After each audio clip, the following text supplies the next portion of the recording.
Hey everybody, Leah Klett here with the Christian Post. My guest today is Joel Smallbone. He fronts the group For King and Country along with his brother Luke. We are talking about their brand new Christmas tour and what's next for the band.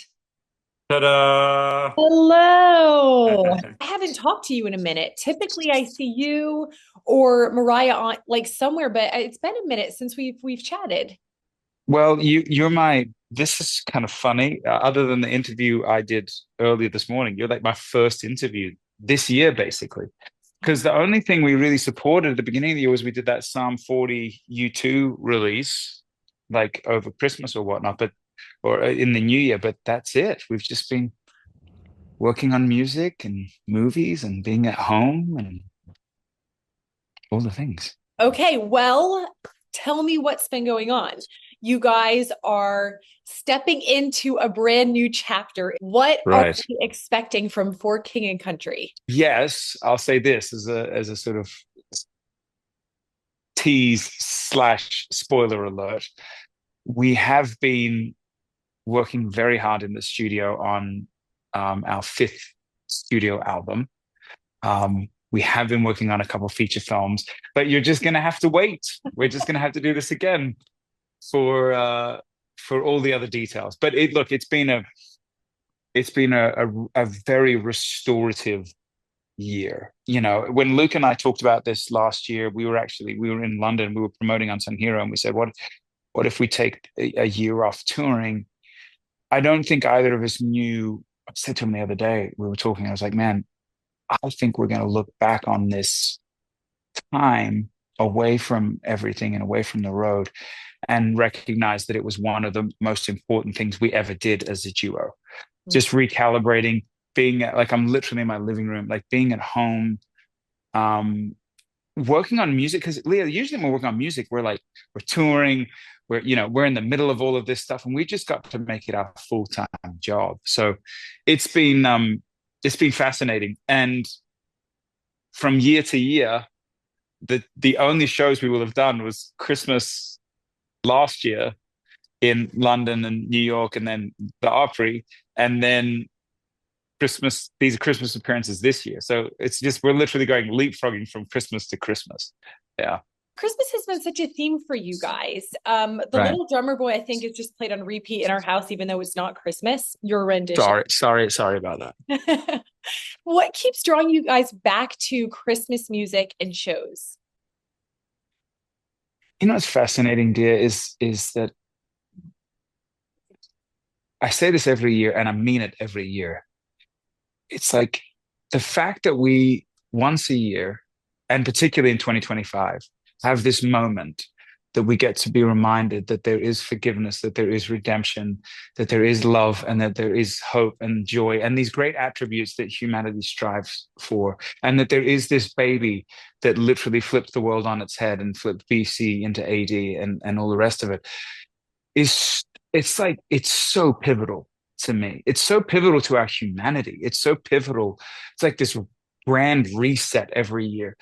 And for Luke and me, so much of music and live performance is putting language, it's articulating what another cannot. It's going, what am I feeling right now? And we're able to express through these, in this case, these incredibly nostalgic, beautiful Christmas songs that have been written over the last few hundred years. Um, and we're able to communicate these great truths and this great hope through these nights. And in this case, really up close and personal. Because as you've seen before, other than the Opry, we usually do these massive kind of arena, big bombastic shows. And what we discovered last year at the Beacon Theatre in New York and the O2 Theatre in London, and then obviously the Opry here, is there's something doubly impacting about sort of up close and personal. And so, yes, this is still the Drum Boy Christmas um, performance 2025. It's still all those things. Yes, there still might be platforms moving up and down, but you're going to be right there in it. And I'm just, yeah, I think it's so important with once again everything we've faced this year to be reminded of this central truth. You know. Are there going to be any surprises in the upcoming Christmas tour? Yeah, actually. Um, Naturally, the last two we did, we had these nine pods that sort of moved up and down throughout the night. And we were all, at points, we were all, because there's nine of us on stage, we were all on the nine pods. And in this case, we were like, well, you know, we've got the little drummer boy with his field snare, and you've got the percussion guy, and you've got the drummer. It's like, we should, and it's the Drummer Boy Christmas tour. We should put all of those guys on platforms that can move up and down. And so that's something, for me as a production guy and that like loves the, I'm always like, how do you get, like in an arena, how do you get eye level with the third balcony? And in a theater, it's at the Opry, it's like, how do you get eye level with the people up on the second tier there? And so that's something production wise that is new and I'm really excited about. I'll say this too: we're going to be playing new music, new for King, because Christmas for us is this balance between these incredible Christmas songs and some Christmas songs that we've written, and then us sort of filtering in our year-round favorites. And we might be adding some brand new original for King Country songs that we will have never played live before on this Oh, Christmas tour. oh, that's so exciting. There's a little spoiler alert for you again. Leo, got you. It's what I've been waiting for, Joel. Come on. I'm here. I'm here for it. So, okay, so during your season off, how did you grow creatively, or how did your vision really evolve? Are there any specific themes or stories you want to really explore in the future? I I find the blank page very frightening. Mm-hmm. I love finishing things. Mariah is actually much better at, like, she loves starting a new song. Luke loves starting a new song and a new idea, and it's terrifying for me. So the first part of any creative process is really frightening because, you know, actually the absence of limitation is the enemy of creativity. So when you can just do any, that's what I like about Christmas is like, it's this one story about, like, it's very clear and narrow. And so, having the absence of limitation where it's like you could do anything was very frightening for me. And I'm very pleased to say that we have discovered things. I've discovered things in myself. We have discovered, I think, a newness to um, where Luke and I are at, even as a duo, and where the band is going. And so, yes, you will be hearing more about this very soon.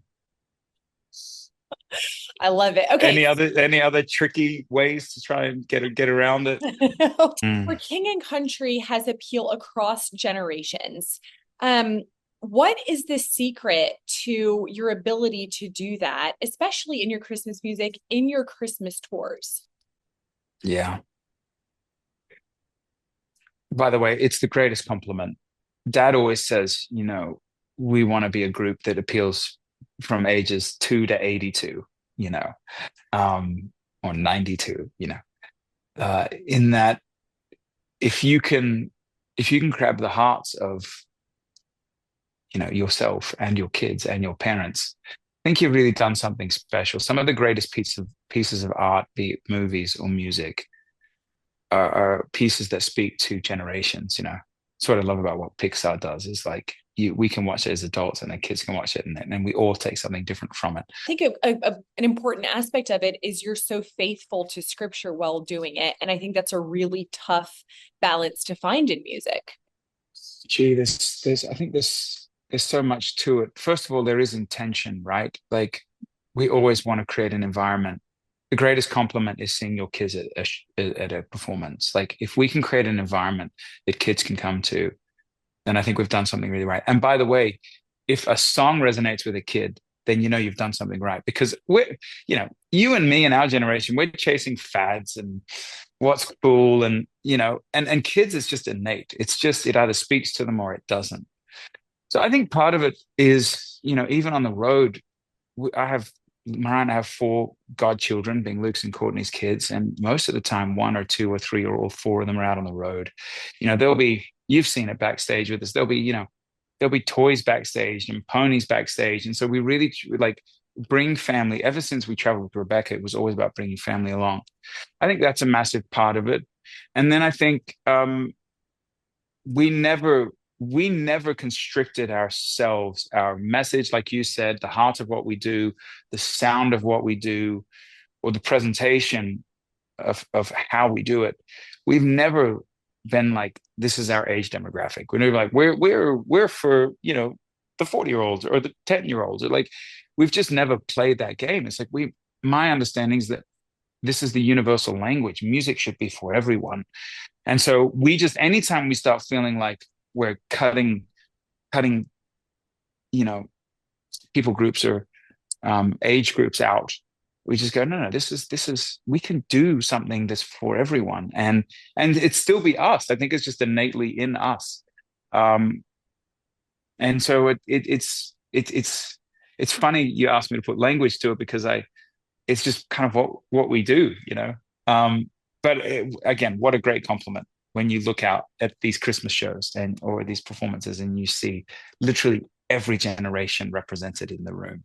Okay, so you have a very tight-knit family, which I love. Are there any Mm. traditions that you guys, Christmas traditions that you guys had as children that you carry with you into adulthood and that also you kind of incorporate into your Christmas concerts?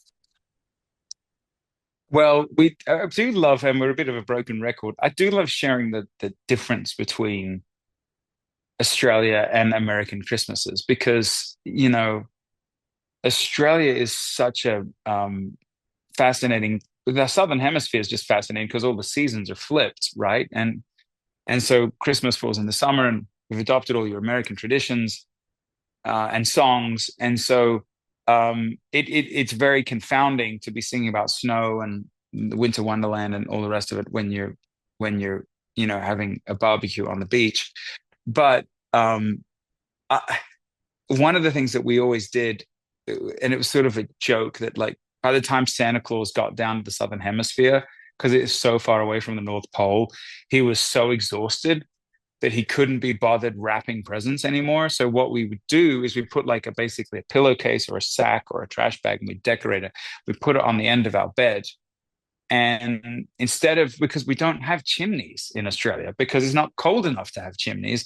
So instead of coming down the chimney, he doesn't do that. And so he can't get down the chimney to fill up the stocking. So he literally, it's pretty invasive actually. He comes into your room and he'll fill up in the middle of the night. You dare not wake up, but in the middle of the night, he will put all the toys in your bag, and you'll wake up in the morning and magically at the end of your bed, your stocking or this sack will be filled with presents. And so instead of running downstairs to the the main living room, you actually sit in your bed, and mum and dad would come in and you'd sit in your bed, or you'd grab your stuff and you'd run into the other room with the other kids, and you would actually undo it in unwrap it in the morning. And then the Christmas gifts under the tree were more like the Christmas gifts that we got each other, versus Santa getting them for us. Are those traditions unique to your family? That That is a great question. I don't think so, but you'd have to check with Santa Claus Oh, that's on true. that. I'm Yeah. not. I'm not sure. Yeah. I love how when you're in a homeschool family, because I'm one of seven, you Yeah. do things you think are everybody does, and then you grow up and you're like, oh, that nobody else did that. It was just us. It was just us. Yeah. I, I've had that revelation a load of times in my life where it's like, oh yeah, no one else does this. And so you might be right. We might be the only seven kids in Australia that Santa Claus treated that way. What would you tell somebody to come to for King and Country's Christmas tour? What also would you tell them to bring somebody who maybe is not a believer? Why should Christians and non-Christians alike come to this tour? It's such an interesting question, Leah, because look, in the end, this whole idea, as I understand it, of what Jesus did, how he came to earth, why he came to earth, the great sacrifice he made, was an invitation. It was always an invitation for all of us. It was him meeting us where we are, not us trying to meet him where he is. And I just I just feel like it is genuinely great news. Yes, has there been a bunch of um, layers put on top of it of our own ideas of how we should be and who we should be and who's in and who's out and all the rest of it? Yes. But when you get back down to the Galilean version of this is so much more about um, an invitation. And so I would just offer that you can feel very safe in the fact that this is not a club. Um, we're not trying to create an exclusive environment. We're trying to create an environment that everyone can feel seen and known and loved. Um, because I believe that's really what's closest to God's heart, And so, yeah, come on over to these theaters and amphitheaters this Christmas. I think we're doing 5 shows at the Opry, so you'll have plenty of opportunities to come and see us. Well, Joel, it's always good to see you. Um, Thanks for taking You some too, time to there. chat with me. I really appreciate it. Yeah, let it not be another half year, I know. You know what, though? I love that you guys took a break. I think you needed it. I always say you guys are the hardest working people in Mm, the music industry, not just the Christian music industry. So a ton of respect for you guys. thanks, dear. Yeah, we will see you down the road. Thanks for watching. If you enjoyed this video, please like and subscribe for more Christ-centered journalism.